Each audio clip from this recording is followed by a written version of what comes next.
샬롬, 평안하셨습니까?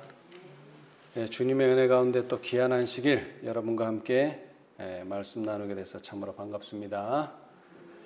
오늘은 우리 느헤미야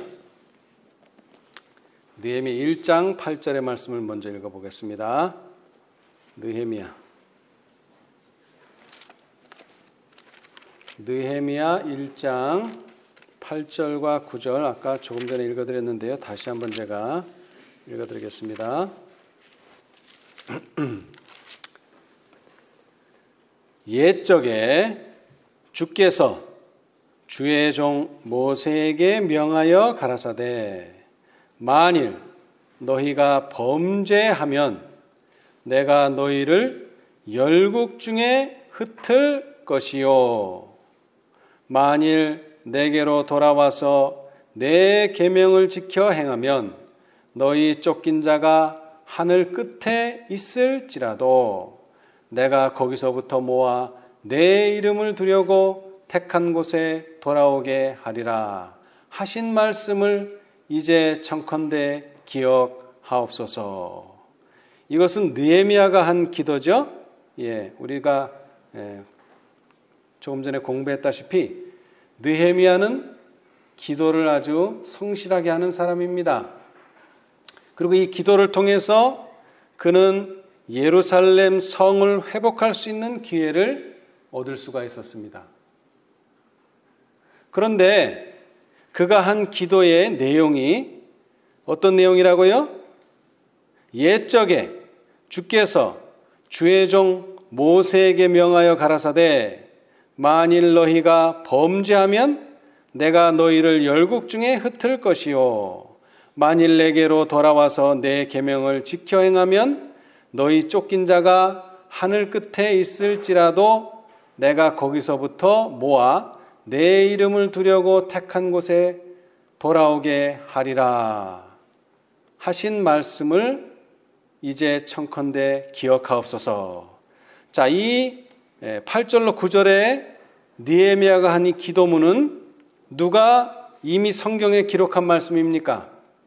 모세가 어디에 기록했을까요? 모세가 기록한 책은 5권이 있죠.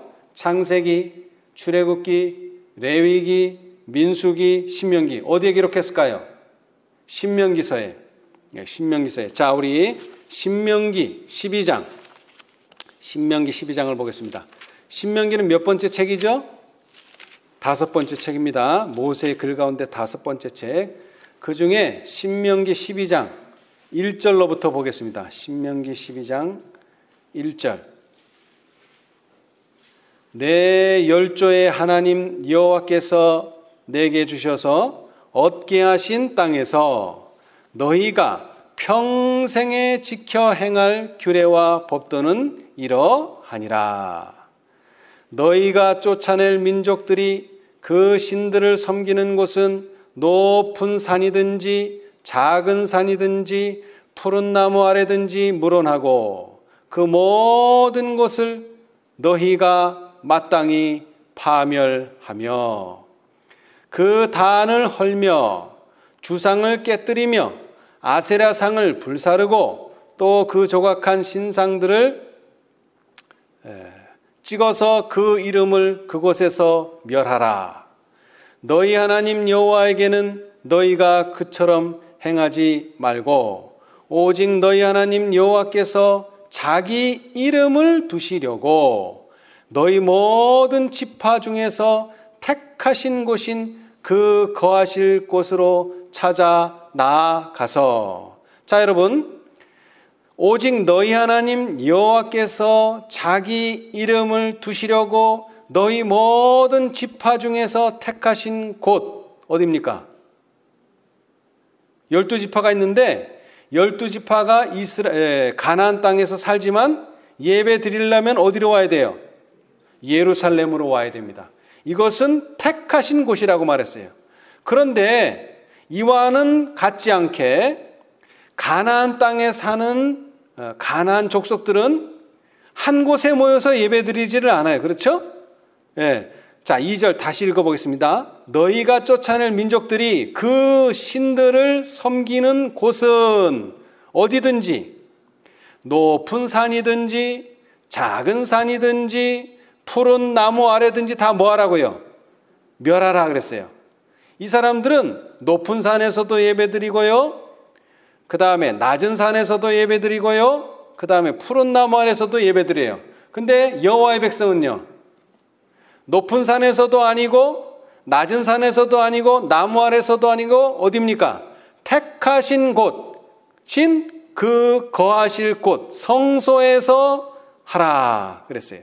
6절 너희 번제와 너희 희생과 너희의 11조와 너희 손의 거제와 너희 서원제와 낙헌 예물과 너희 우양의 처음 낳은 것들을 너희는 그리로 가져다가 드리고, 그리로가 어디입니까?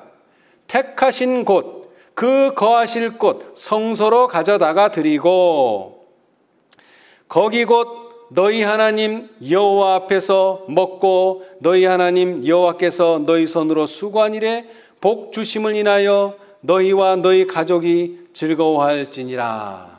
아멘. 이것이 신명기에 기록한 느헤미야가 기도문 중에서 말한 내용입니다. 자, 그런데 다시 느헤미야로 돌아가서요, 느헤미야가 좀 특이하게 말했어요. 특이하게.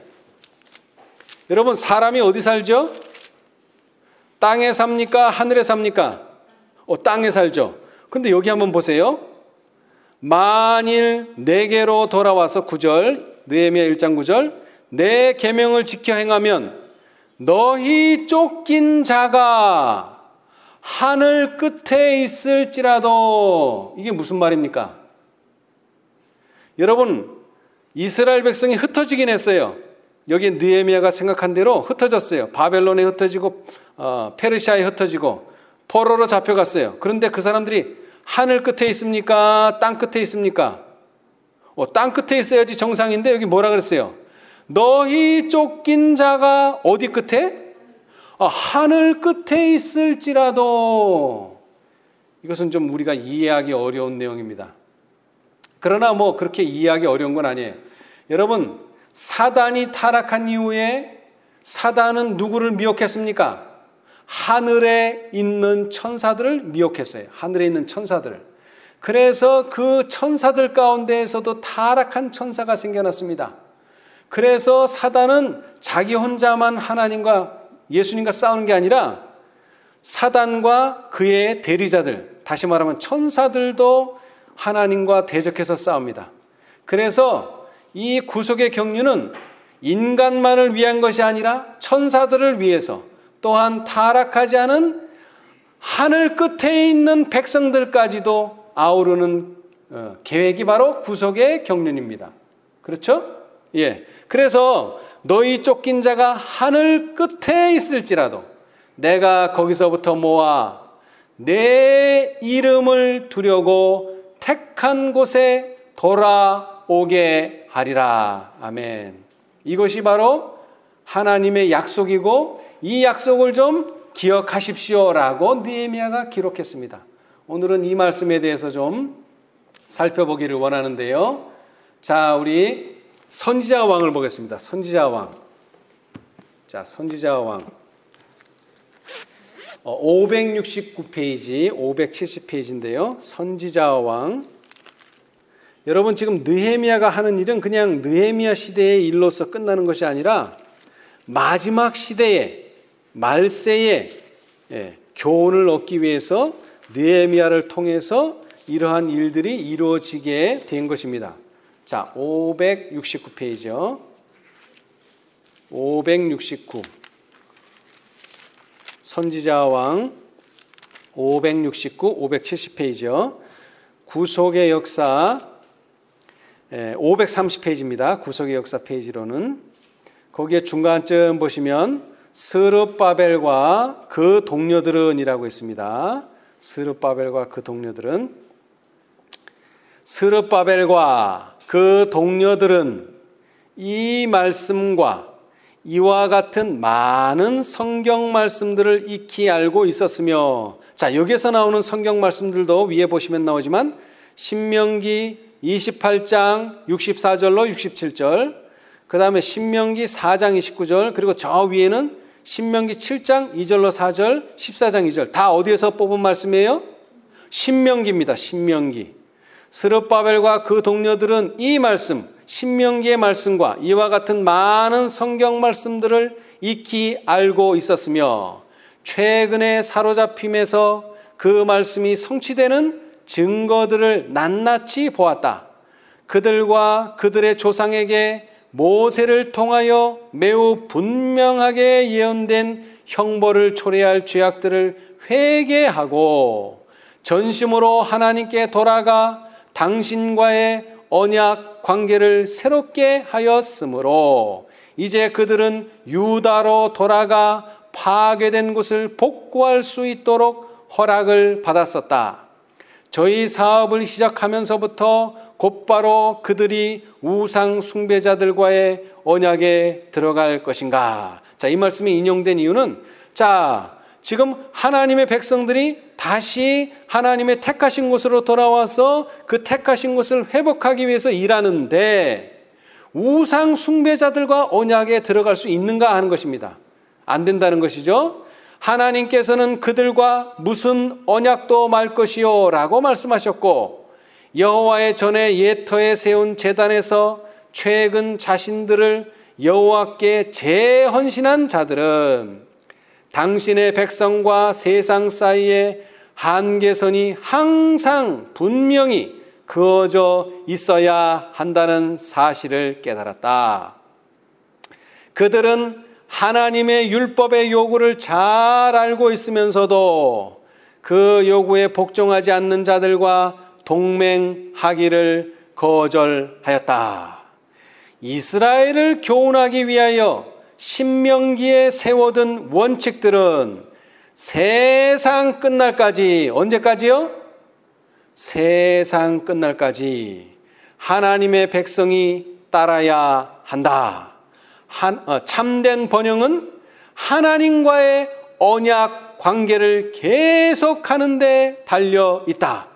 우리는 결코 하나님을 두려워하지 아니하는 자들과 동맹함으로 원칙을 타협할 수 없다. 아멘. 자, 그런데 조금 더 넘겨서요, 678페이지를 보겠습니다. 678페이지. 선지자왕 678페이지. 678, 구속의 역사 563페이지입니다. 자, 스룹바벨, 에스라, 느헤미야가 공통적으로 한 일이 뭡니까? 회복사업이고 개혁사업이고 부흥사업입니다. 그런데 이것은 그 시대에만 스룹바벨, 에스라, 느헤미야 시대 때만 하고 끝나는 것이 아니라, 자, 구속의 역사 563페이지, 선지자왕 678페이지 마지막 문단입니다. 오른쪽 단. 마지막 시대에 모든 거룩한 제도가 뭐 되어야 한다고요? 회복되어야 한다. 인간에 의하여 뭐가 변경되었을 때에, 안식일이 변경되었을 때에 율법에 생긴 무너진 부분이 보수되어야 한다. 개혁자로서 세상 앞에 서 있는 하나님의 남은 백성은 하나님의 율법이 모든 영구적 개혁의 기초이며 넷째 계명의 안식일이 창조의 기념일이요 하나님의 능력을 끊임없이 상기시키는 자로서 있어야 한다는 사실을 보여야 한다. 분명하고도 뚜렷한 한계선을 그어놓고 그들은 십계명의 모든 계명에 순종할 필요를 나타내어야 한다. 그리스도의 사랑의 관건을 받아 그들은 황폐된 곳을 세우는 일에 그리스도와 협력하여야 한다.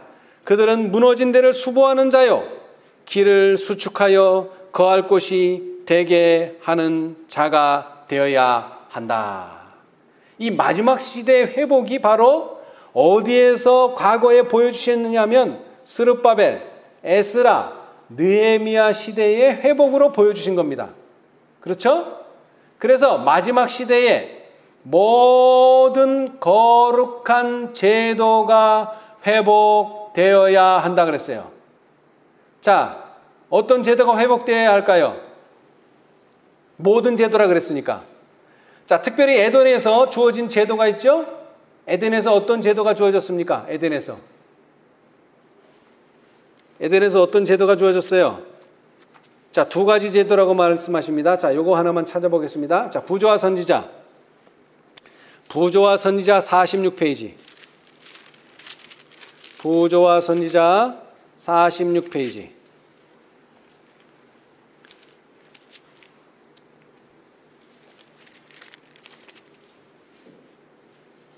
부조와 선지자 46, 구속의 역사 22페이지입니다.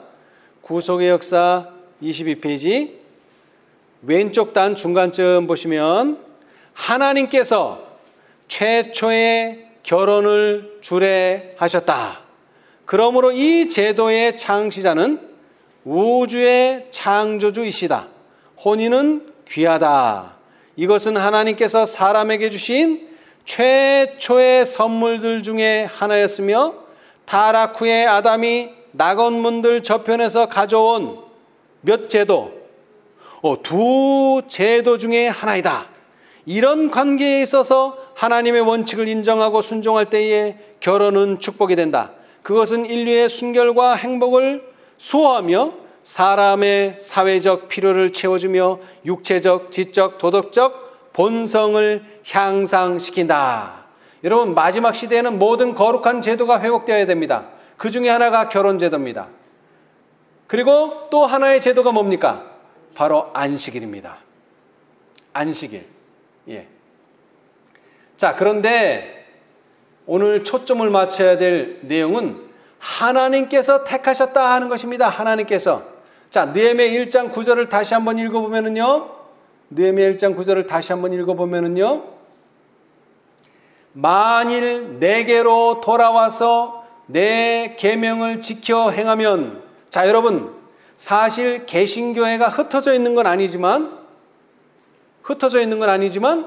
개신교회가 원래는 루터의 16세기의 종교개혁으로 말미암아 종교개혁을 한 사람은 하나인데 교파가 얼마나 많아졌습니까? 수십 개 정도가 아니라 수백 개, 수천 개로 나눠졌어요. 흩어졌어요. 그런데 뭐가 이 많은 교파들을 다 하나로 결집시켰습니까? 윌리엄 밀러의 재림운동이 이 수천 개, 수만 개 되는 교파를 하나로 묶어버렸어요. 그렇죠? 만일 내게로 돌아와서 내 계명을 지켜 행하면 너희 쫓긴 자가 하늘 끝에 있을지라도 내가 거기서부터 모아 내 이름을 두려고 택한 곳에 돌아오게 하리라. 하나님의 택한 곳이 어디입니까? 전에는 예루살렘이었어요. 그런데 예루살렘이 안타깝게도 어떻게 됐습니까? 예루살렘이 AD 70년에 어떻게 됐죠? 멸망했습니다. 로마에 의해서 멸망했어요. 자, 우리 화쿒 주석을 보겠습니다. 화쿒 주석. 마태복음 23장의 주석. 마태복음 23장. 37절로 39절의 주석입니다. 마태복음 23장 37절로 39절. 복수의 구름을 적재함. 자, 마태복음 23장 37절로 39절의 주석 제목은 복수의 구름을 적재함입니다. 복음성경 신약 48페이지에 있습니다. 그리스도의 마음은 내가 어찌 너를 버리겠느냐고 말씀하셨다. 그는 이스라엘을 취급하시되 사랑하시고 용서하시는 아버지가 감사할 줄 모르고 제 마음대로 행하는 아이를 취급하듯 하셨다. 전능하신 눈으로 그는 예루살렘 도성이 스스로의 운명을 결정짓는 것을 보셨다. 자, 예루살렘 도성이 뭐를 결정지었다고요? 운명을 결정지었다. 어떤 운명입니까? 멸망할 운명. 수세기 동안 여러분, 예루살렘이 택한 곳으로 된 것은 기간이 얼마나 됩니까? 수세기입니다. 1, 20년이 아니에요. 1, 20년이. 수세기 동안 예루살렘은 그렇게 타락했어도 하나님께서 그것을 다시 회복하고, 여기 말하는 스룹바벨, 에스라, 느헤미야가 가서 다시 회복하고, 또 헤롯이 성전을 회복했지만 그들은 결국 어떤 결과를 가져왔어요? 수세기 동안 하나님을 떠나는 일이 있어 왔다. 은혜는 거절함을 받아왔었고, 특권은 남용되고, 주어진 기회들은 경히 여김을 받았다. 백성들은 자기들의 손으로 지금 막 그들의 머리 위에 쏟아져 내리려고 하는 복수의 구름을 싣고 있었다. 참 표현이 참 멋있어요. 무슨 구름이요? 무슨 구름? 복수의 구름. 자, 이제 구름이 떴어요. 그런데 아직 심판이 내렸습니까? 안 내렸습니까? 안 내렸죠. 그러나 예수님을 거절하고 누구를요? 스데반을 돌로 침으로 예루살렘의 운명은 결정되고 구름은 떴어요. 그런데 실제적으로 멸망은 언제 합니까? 30년 후에 AD 70년에. 그러니까 구름은 떴는데 비는 내리지 않은 거예요. 심판은 내리지 않았어요. 그러나 이미 뭐가 떴다는 거예요? 복수의 구름이 머리 위에 떴다는 거예요. 그런데 그것은 하나님이 그렇게 한 게 아니라 그들 스스로 그렇게 했어요. 은혜는 거절함을 받아왔었고, 특권은 남용되고, 주어진 기회들은 경히 여김을 받았다. 백성들은 자기들의 손으로 지금 막 그들의 머리 위에 쏟아져 내리려고 하고 있는 복수의 구름을 싣고 있었다. 그리스도는 목이 메여 반쯤 파열된 음조로 부르짖었다. 너도 오늘날 평화에 관한 일을 알았더라면 좋을 뻔하였거니와 지금 내 눈에 숨기웠도다. 다시는 돌이킬 수 없는 선고가 내려졌다. 아멘.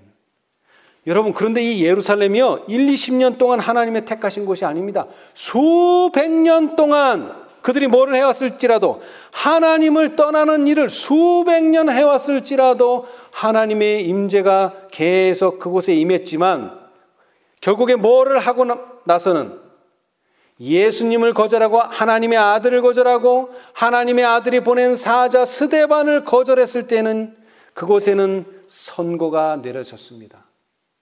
그런데 앞으로 이런 일이 또 벌어진다는 것입니다. 또 언제 벌어질까요? 짐승의 표가 강요될 때에. 오늘 제가 그래서 그것을 설명드리고자 합니다. 자, 우리 요한계시록을 보겠습니다. 요한계시록 12장을 보겠습니다. 요한계시록 12장. 요한계시록 12장입니다. 여러분, 요한계시록 12장 끝절을 보겠습니다. 17절 끝절. 요한계시록 12장의 끝절. 용이 누구에게 분노하여? 여자에게 분노하여 돌아가서 그 여자의 남은 자손, 곧 하나님의 계명을 지키며 예수의 증거를 가진 자들로 더불어 싸우려고 바다 모래 위에 섰더라. 이것이 요한계시록 12장의 마지막 절입니다. 이것은요, 느헤미야가 인용했던 모세의 글 중에서 내 이름을 두려고, 내가 거기서부터 모아 내 이름을 두려고 택한 곳에 돌아오게 하리라는 말씀이 어떻게 성취되는지를 보여줍니다. 요한계시록이. 그런데 그것을 보여주기 전에 예언을 하나 인용합니다. 용이 여자에게 분노하여 돌아가서 그 여자의 남은 자손 곧 하나님의 계명을 지키며 예수의 증거를 가진 자들로 더불어 싸우려고 바다 모래 위에 섰더라. 자, 그런데 이것을 좀 더 자세히 보기 위해서 킹제임스를 인용하겠습니다. 킹제임스. 용이 여자에게 진노하여 그녀의 씨 중에서 남은 자들 곧 하나님의 명령들을 지키고 예수 그리스도의 증언을 가진 자들과 전쟁을 하려고 가니라. 킹제임스는 이렇게 번역했어요. 자, 어느 부분이 약간 다르냐면 우리 개역 성경에서는 그 여자의 남은 자손이라 이렇게 표현했어요. 그런데 킹제임스는 그것을 좀 더 구체적으로 표현했어요.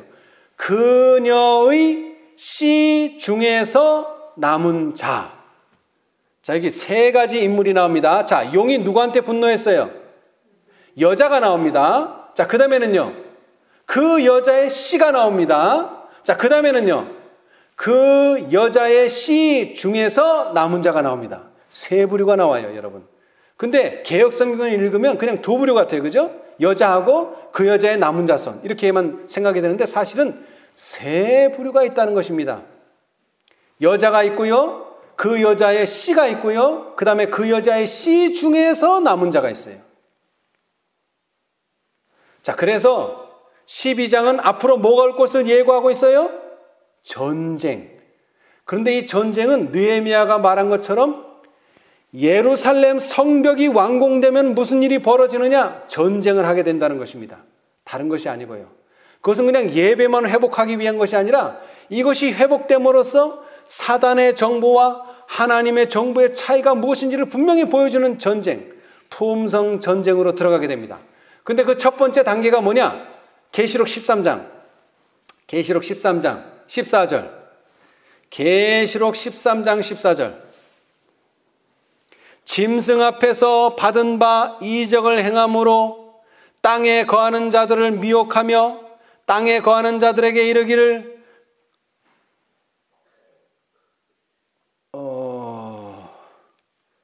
14절이 아니네요. 14절이 아니고 14절 맞네요. 제가 잘못 읽었네요. 짐승 앞에서 받은 바 이적을 행함으로 땅에 거하는 자들을 미혹하며 땅에 거하는 자들에게 이르기를 칼에 상하였다가 살아난 짐승을 위하여 무엇을 만들라? 우상을 만들라. 여러분, 전쟁을 하기 전에 먼저 무슨 일이 벌어져야 돼요? 우상을 만드는 일이 벌어져야 돼요.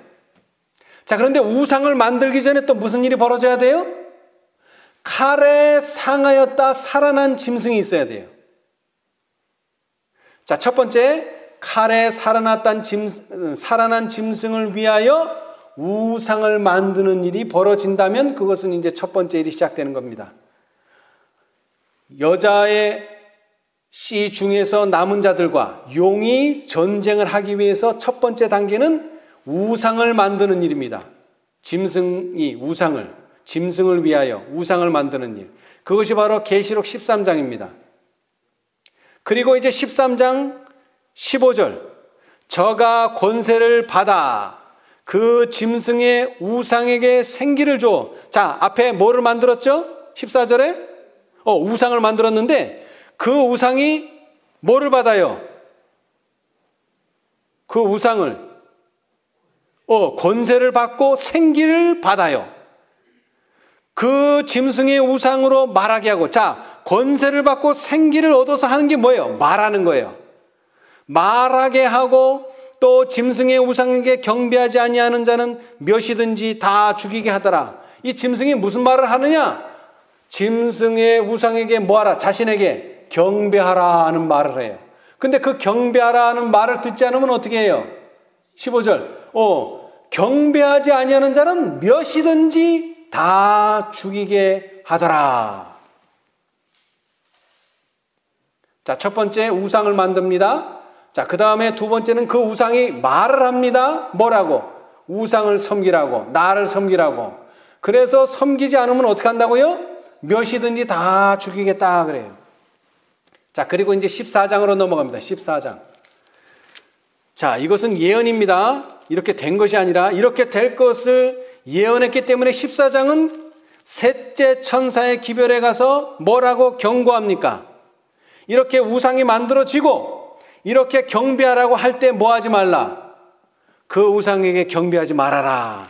14장은 경고합니다. 14장 9절. 셋째 천사의 기별. 또 다른 천사 곧 셋째가 그 뒤를 따라 큰 음성으로 가로되 만일 누구든지 짐승과 그의 우상에게 경배하고 이마에나 손에 표를 받으면 그도 하나님의 진노의 포도주를 마시리니 그 진노의 잔에 섞인 것이 없이 부은 포도주라. 거룩한 천사들 앞과 어린 양 앞에서 불과 유황으로 고난을 받으리니 그 고난의 연기가 세세토록 올라가리로다. 짐승과 그의 우상에게 경배하고 그의 이름의 표를 받는 자는 어떻게 된다고요? 누구든지 밤낮 쉼을 얻지 못하리라 하더라. 아멘.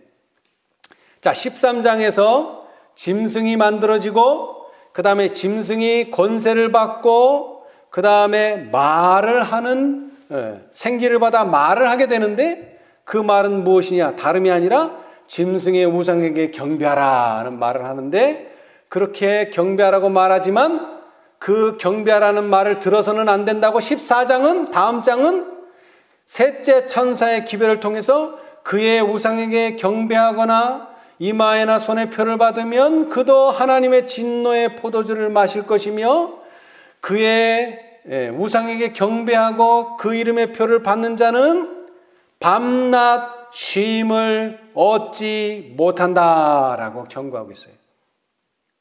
자, 그 다음에 이제 15장으로 넘어갑니다. 15장. 계시록 15장. 자, 계시록 15장 2절로 3절 읽어보겠습니다. 또 내가 보니 불이 섞인 유리바다 같은 것이 있고 짐승과 그의 우상과 그의 이름의 수를 이기고 벗어난 자들이 유리 바닷가에 서서 하나님의 검은 고를 가지고 하나님의 종 모세의 노래 어린 양의 노래를 불러 가로되 주 하나님 곧 전능하신 이시여 하시는 일이 크고 기이하시도다. 만국의 왕이시여 주의 길이 의롭고 참되시도다. 자, 여러분 아까 14장에서는 그의 우상에게 경배하거나 이마에나 손에 표를 받지 말라. 받으면 어떻게 된다? 하나님의 진노의 포도주를 마시고 밤낮 쉼을 얻지 못한다는 경고를 했지만 반대로 짐승의 우상에게 경배하지 않은 자들, 짐승과 그의 우상과 그의 이름의 수를 이긴 자들은 어떻게 된다고요? 유리 바닷가에 서서 하나님의 검은 고를 가지고 하나님의 종 모세의 노래 어린 양의 노래를 부르게 된다. 그렇죠?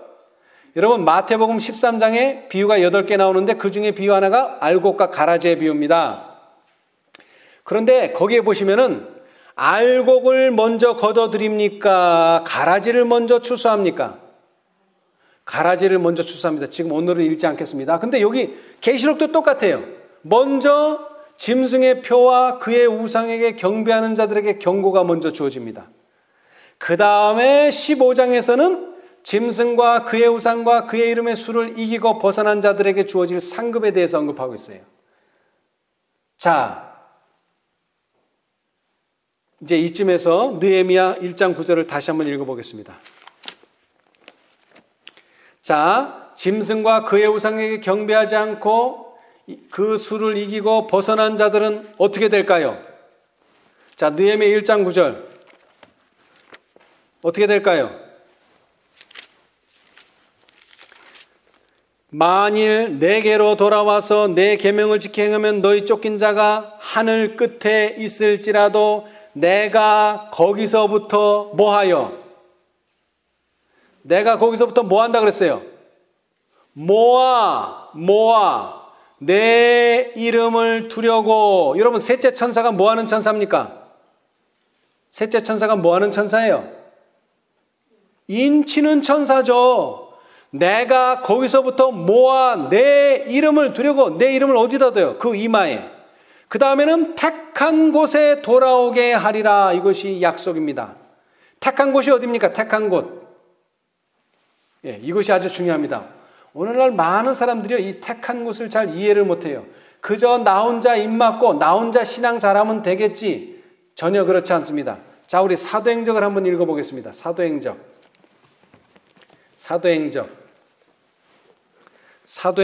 9페이지입니다. 사도행적 9페이지. 사도행적은 특별히 이른비 성령을 받은 사도들이 어떠한 일들을 했는가를 보여주는 책인데요. 거기에서 중요시되는 것이 1장입니다. 1장. 자, 제일 첫 번째 문단, 구속의 역사 1179페이지입니다. 교회는 사람을 구원하기 위해 하나님께서 세우신 기관이다. 교회는 봉사를 위하여 조직되었으므로 그 사명은 온 세상에 복음을 전하는 것이다. 태초부터 하나님은 당신의 교회를 통하여, 여러분, 태초에 교회가 있었나요? 없었어요. 그냥 가정 예배 드렸어요. 그 다음에 민족 예배 드리고. 교회라는 단어 자체는 신약 시대에 예수님께서 사용하셨어요. 다른 이전 시대에는 교회라는 단어 자체를 사용하지 않았어요. 그러나 예언의 시는 그 가정 모임, 그 민족들의 모임 자체를 큰 범위로 보면 뭐라고요? 교회라는 겁니다. 태초부터 하나님은 당신의 교회를 통하여 당신의 충만과 풍족을 온 세상에 나타내시려고 계획하셨다. 하나님께서 어두움에서 불러내어 그의 기이한 빛 가운데 들어가게 하신 교인들은 하나님의 영광을 나타내어야 한다. 교회는 그리스도의 풍성한 은혜의 보고이므로 종국에는 마지막에 가서는 무엇을 통하여? 개인적으로 하는 게 아니에요. 마지막에 가서는 여태까지는 교회적으로 했지만 일요일 협령이 나고 뭐 이렇게 되면은 교회를 통해서 하는 게 아니라 개인적으로 한다. 그게 아니라 끝까지, 마지막까지, 여기서 말하는 종국은 은혜의 시기가 마칠 때까지 교회를 통하여 하늘에 있는 통치자들과 권세자들에게까지 하나님의 사랑이 가장 완전하게 나타날 것이다. 그래서 교회에게 약속을 주셨어요. 자, 600페이지. 사도행적 600페이지. 교회에게 주어진 약속. 이 약속은 아직도 미래의 일로 되어 있습니다만은 이것은 교회에게 성취될 약속입니다. 개인에게 주어진 약속이 아닙니다. 절대로. 자, 600페이지. 600페이지. 사도행적 600페이지. 구속의 역사 1371페이지 왼쪽 단 위에서 두 번째 문단입니다. 왼쪽 단 위에서 두 번째. 교회는 특별한 사업을 하도록 그분께 능력을 받아 진리를 선포할 하나님의 기관이다. 교회가 하나님께 충성하고 그분의 모든 계명을 순종한다면, 자, 느헤미야 1장 9절 다시 읽겠어요.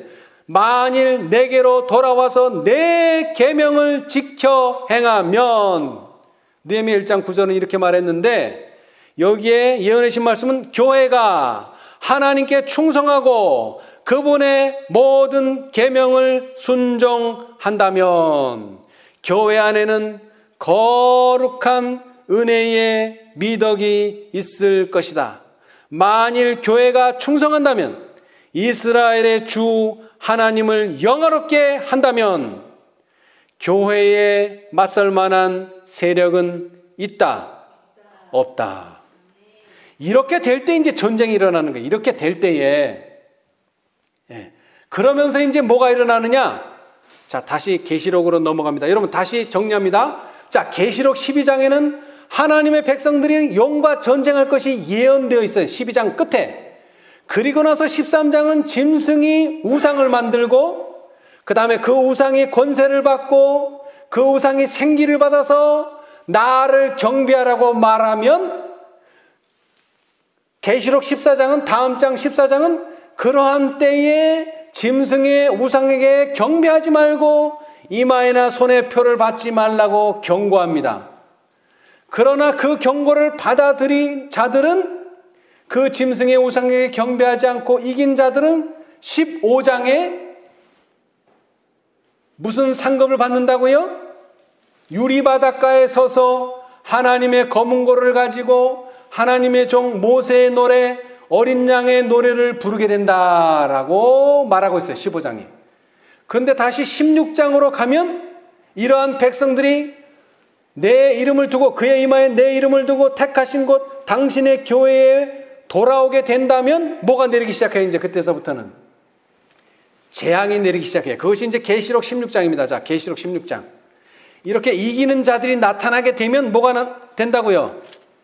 재앙이 떨어지기 시작해요. 이제 7장 중에 첫 번째 재앙이 떨어집니다. 자, 계시록 16장 2절.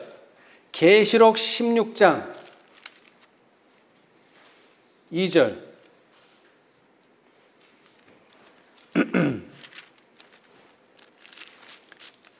첫째가, 이게 첫째는 뭐의 첫째입니까? 앞으로 내리게 될 7장 중에 첫째입니다. 첫째가 가서 그 대접을 땅에 쏟음에 악하고 독한 헌대가 짐승의 표를 받은 사람들과 그 우상에게 경배하는 자들에게 나더라.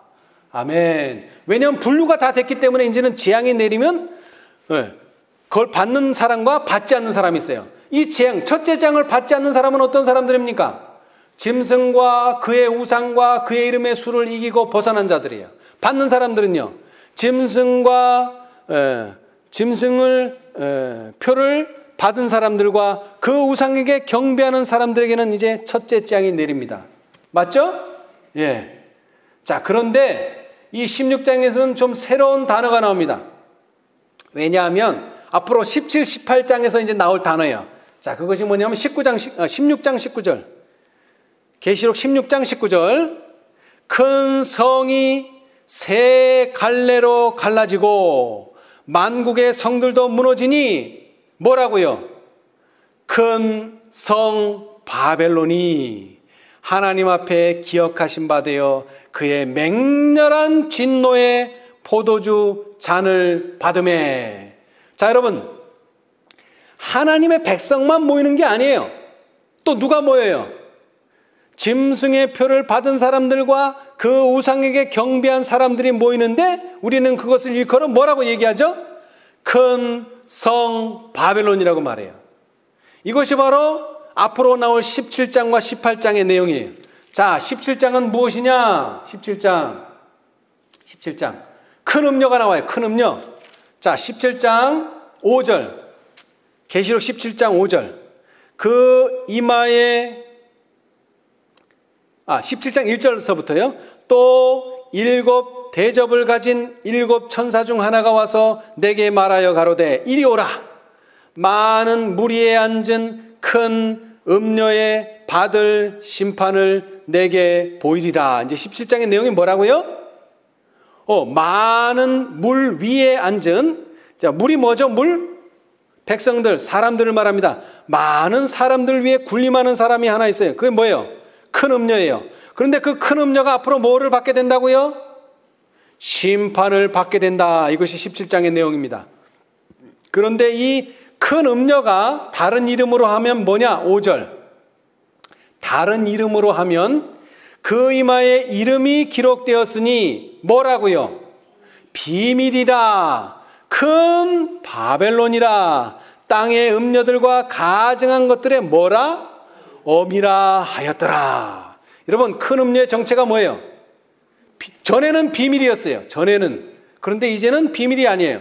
큰 바벨론이고 땅의 음녀들과 가증한 것들의 어미예요. 성격이 완전히 드러났어요. 그것이 바로 17장의 내용입니다. 큰 음녀가 받을 심판, 다시 말하면 바벨론이 받을 심판. 그래서 18장은 무엇을 말합니까? 18장 2절. 그 바벨론, 앞에서 17장에서 말했던 큰 음녀, 그 바벨론이 힘센 음성으로 외쳐 가로되 무너졌도다 무너졌도다 큰 성 바벨론이여 귀신의 처소와 각종 더러운 영에 모이는 것과 각종 더럽고 가증한 새에 모이는 것이 되었도다. 뭐가요? 큰 성 바벨론이. 바벨론의 정의가 나와요. 바벨론의 한 일이 나오고요. 그래서 바벨론은 뭐한다? 멸망한다. 자, 그런데 제가 이 18장을 읽어보니까 18장에 바벨론이라는 단어가 5번 나와요. 자, 봅시다. 자, 18장 2절. 힘센 음성으로 외쳐 가로되 무너졌도다 무너졌도다 큰 성 바벨론이여. 한 번 나왔습니다. 자, 이 다음에 10절. 그 고난을 무서워하여 멀리 서서 가로되 화이또다 화이또다 큰 성 견고한 성 무엇이요? 바벨론이요. 2번 나왔습니다. 자, 그 다음에 14절 바벨론아 뭐야? 바벨론아 3번 나왔습니다. 자, 15절 바벨론을 인하여 4번. 자, 그 다음에 마지막으로 21절 이에 한 힘센 천사가 큰 맷돌 같은 돌을 들어 바다에 던져 가로되 큰 성 무엇이? 바벨론이 이같이 몹시 떨어져 결코 다시 보이지 아니하리로다. 5번이에요. 5번. 바벨론이 5번 나와요. 예. 자, 그래서 바벨론이 뭐 하게 될 것이라고요? 결코 다시 보이지 아니하리라. 예. 자, 그런데 이것은 선고예요. 아까도 읽었죠? 자, 예루살렘이 어떻게 멸망했어요? 예수님을 거절하고 예수님이 보낸 사자 스데반을 거절하니까 운명이 결정났어요. 그런 걸 보고 뭐라고 표현했죠? 화이트 선지자가 구름이 떴다는 거예요. 구름이. 그러나 구름에서 비가 내리진 않았어요. 이 선고는 내렸지만 선고의 집행은 되지 않았어요. 여기도 마찬가지예요. 자, 17장, 18장은 바벨론이 멸망할 것을 선고합니다. 그러나 이것은 뭐에 불과해요? 말 그대로 선고예요. 그러나 집행은 언제 돼요? 19장에 가면 집행됩니다. 19장. 계시록 19장. 이제 집행이 돼요. 자, 19장 20절. 계시록 19장 20절. 짐승이 잡히고 뭐가 잡히고요? 짐승. 여태까지 얘기했던 짐승과 그의 우상인데 그 중에서 짐승. 여러분 모든 일의 시작은 짐승입니다. 짐승이 무엇을 만들고요? 짐승을 위하여 우상을 만들게 하고 그 우상이 경배하게 하고 그 다음에 그 짐승과 우상이 결합하고 모든 일의 시작은 짐승이에요. 그런데 그 짐승이 잡히고 그 앞에서 이적을 행하던 거짓 선지자도 함께 잡혔으니 이는 짐승의 표를 받고 그의 우상에게 경배하던 자들을 이적으로 미혹하던 자라. 이 둘이 산채로 어디에 던지고요? 어디에 던지고요? 유황 불붙는 못에 던지고. 이것은 집행입니다. 집행. 이제 집행이 되는 거예요. 17, 18장은 선고가 내리지만 19장은요 이제 집행을 합니다. 이제 집행을 하면은 어떻게 돼요? 자, 짐승과 그 앞에 이적을 행하던 거짓 선지자, 그 다음에 바벨론이, 큰 성 바벨론이 다 멸망했어요. 자, 그러면 어떤 세상이 옵니까? 새하늘과 새 땅이 오죠. 이제 20장은 새하늘과 새 땅입니다. 자, 20장. 이렇게 심판이 집행되면 20장 4절. 또 내가 보좌들을 보니 거기 앉은 자들이 있어 심판하는 권세를 받았더라. 또 내가 보니 예수의 증거와 하나님의 말씀을 인하여 목배임을 받은 자의 영혼들과 또 짐승과 그의 우상에게 경배하지도 아니하고 이마와 손에 그의 표를 받지도 아니한 자들이 살아서 그리스도로 더불어 1000년 동안 왕노릇하니. 아멘. 여러분 계시록이요 참 재밌죠? 자, 12장부터 시작합시다. 다시. 뭐를 예언했어요? 용과 여자의 씨의 남은 자들과의 대쟁투를 예언했어요. 마지막 절에. 그러면서 13장은 이제 그 대쟁투가 어떻게 시작되느냐? 짐승의 우상을 만드는 것으로부터 시작한다. 이제 스토리가 나오는 거예요. 자, 그런데 이게 우상이 그냥 만들어지는 것으로 끝나는 것이 아니라 그 우상이 뭐를 받고요? 권세를 받고 그 다음에 기운을 받아서 말을 하게 되는데, 생기를 받아서 말을 하게 되는데, 나를 섬겨라, 짐승의 우상을 섬겨라, 나를 경배하라, 이렇게 말합니다. 그러나 14장은 그렇게 말할 때 절대로 경배하지 말고 이마에나 손에 표를 받지 말아라. 받으면 하나님의 진노의 포도주를 받을 것이요 밤낮 쉼을 얻지 못한다 경고합니다. 그러고 나니까 15장에 그렇게 하지 않은 자들이 유리바닷가에 서서 짐승과 그의 우상과 그의 이름의 수를 이기고 벗어난 자들이 유리바닷가에 서서 하나님의 검은고를 가지고 하나님의 종 모세의 노래, 어린 양의 노래를 부를 것을 말합니다. 그렇죠? 네. 이때까지 뭐가 필요한 거예요? 교회가 필요하다 이것입니다. 왜? 하나님의 택하신 곳으로 모으겠다 그랬으니까. 내 이름을 두려고 택한 곳에 돌아오게 하리라. 이 약속이 성취되는 것입니다. 이것이 되면 뭐가 내리기 시작해? 이제 16장. 첫째가 가서 그 대접을 땅에 쏟으며 악하고 독하는 데가 짐승의 표를 받은 사람들과 그 우상에게 경배한 자들에게 나더라. 이제 첫째 재앙이 내리기 시작합니다. 둘째 재앙 내리고 셋째 재앙 내리고 그 다음에 일곱째 재앙이 내리면서 17장으로 갑니다.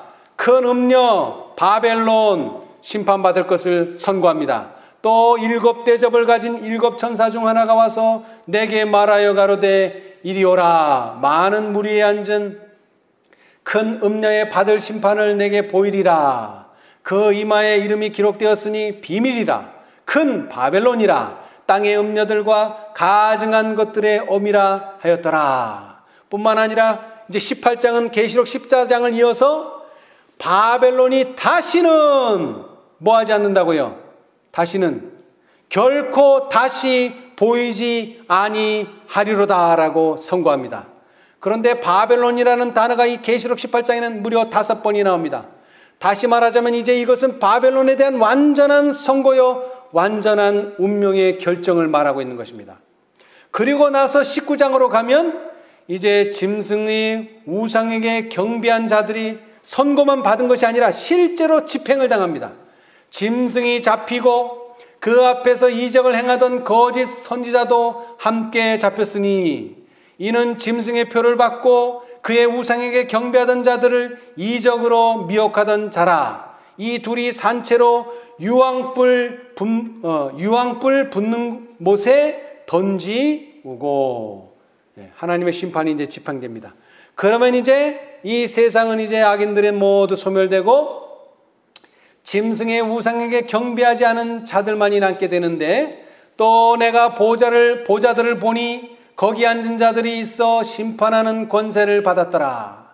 또 내가 보니 예수의 증거와 하나님의 말씀을 인하여 목배임을 받은 자의 영혼들과 또 짐승과 그의 우상에게 경배하지 아니하고 이마와 손에 그의 표를 받지도 아니한 자들이 살아서 그리스도로 더불어 1000년 동안 왕노릇하니. 아멘. 이제 승리죠, 승리. 자, 한 말씀만 읽어보겠습니다.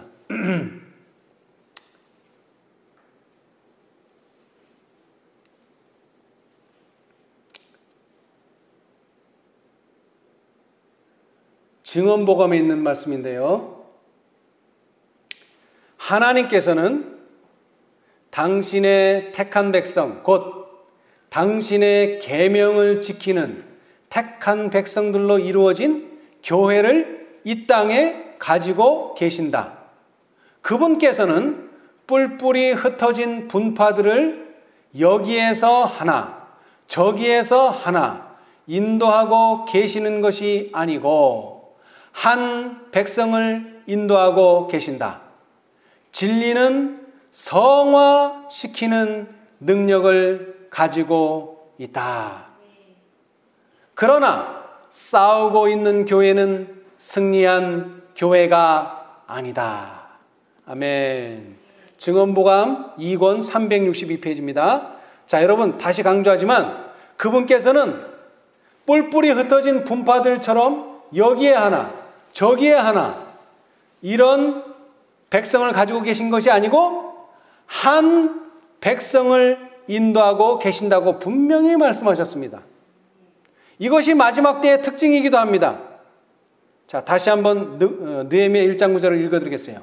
만일 내게로 돌아와서 내 계명을 지켜 행하면 너희 쫓긴 자가 하늘 끝에 있을지라도 내가 거기서부터 모아 내 이름을 두려고 택한 곳에 돌아오게 하리라 하신 말씀을 이제 청컨대 기억하옵소서. 사실 이건 하나님이 기억할 일이 아니라 이 땅에 있는 백성들이 기억해야 돼요. 뿔뿔이 흩어지는 게 하나님의 뜻이 아닙니다. 하나님께서는 당신의 택한 백성, 곧 당신의 계명을 지키는 택한 백성들로 이루어진 교회를 이 땅에 가지고 계신다. 그분께서는 뿔뿔이 흩어진 분파들을 여기에서 하나 저기에서 하나 인도하고 계시는 것이 아니고 한 백성을 인도하고 계신다. 아멘. 오늘 느헤미야가 했던 개혁과 부흥처럼 우리가 이 말씀 그대로 성취되는 경험을 하게 되는 여러분과 제가 되기를 간절히 바라면서 오늘 말씀을 마치겠습니다. 감사합니다. 하늘에 계시는 감사하신 저희들의 아버지, 주님, 수천 년 전에 당신의 백성들을 통하여 어떠한 일들을 이루셨는지 다시 한번 역사를 살펴볼 수 있게 해주셔서 감사합니다. 스룹바벨과 에스라가 그리고 느헤미야가 당신의 성전과 당신의 성읍을 재건하는 일에 힘썼음을 우리가 보았습니다.